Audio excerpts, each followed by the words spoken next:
இங்க இருக்கக்கூடிய அலப்பற பசங்க சொந்த ஊரை தாண்டினா அவங்க யாருன்னே மக்களுக்கு தெரியாது. சொந்த ஊரை தான் நாலு அல்ல கையில வச்சுட்டு முன்னாடி அண்ணன் வர்றாருன்னு சொன்னா தான் அண்ணன் வர்றாருன்னே 4 பேத்துக்கு தெரியும்.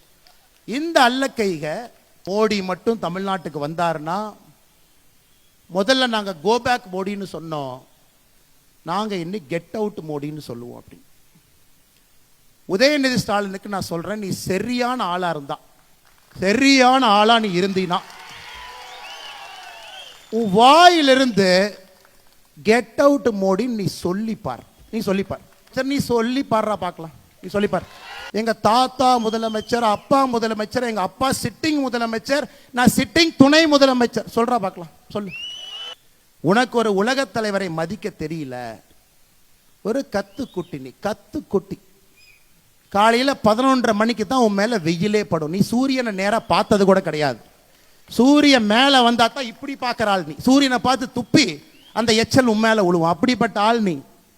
3:30 மணிக்கு பிரம்ம முகூர்த்தத்தில் எந்திரிச்சு யோகா பண்ணிட்டு 5 மணிக்கு ஃபைலை திறந்து இந்த நாட்டை ஆட்சி பண்ற ஆள்கிட்ட 11:30 மணிக்கு எந்திரிச்சு நட்ட நடுவுல மேல சூரியன் இருந்து உழுவுற உனக்கே இவ்வளவு திமிர் இருந்தா, அந்த கூஜா தூக்குறதுக்கு இங்க ஒரு சாராய அமைச்சர் சுத்திட்டு இருக்கார் கரூர்ல.